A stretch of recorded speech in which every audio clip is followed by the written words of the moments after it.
All right, guys, this is Jay. I'm back in the house now. Here it is, guys. Got the whole fuel pump, precision fuel pumps. This is fuel pump for the Mark VIII out there.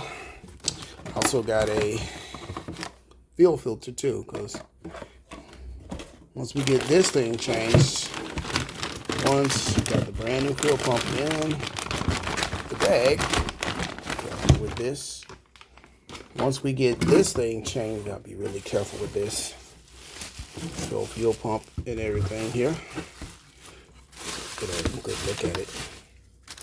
Comes with the gasket here.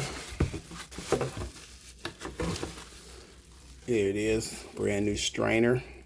Everything with the pump, the whole assembly for the little pump piece here.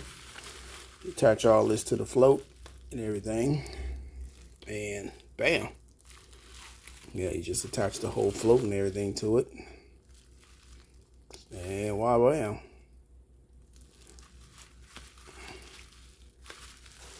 The whole fuel pump here with the little accessories and stuff like that.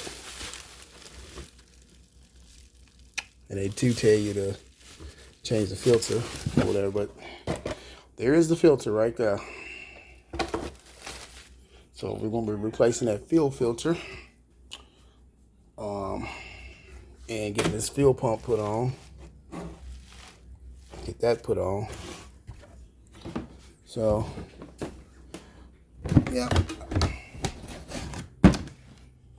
So, yep, that's what we're going to be doing. So, as you can see in the last video, we diagnosed that the car has a bad fuel pump, because as you can see, when I did the jumper wire,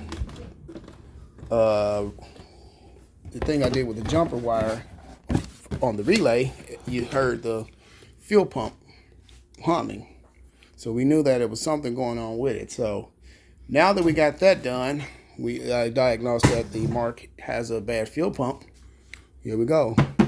We're going to replace it. So we already got it. Got a new fuel filter to go right along with it. And I'll be calling and getting it replaced as soon as possible, guys, so we can get the Mark back on the road and finish the stuff that we need to finish with it. So this is your boy Jay, signing off for part 2 of the video. Saying peace, be safe, be blessed. I'm out.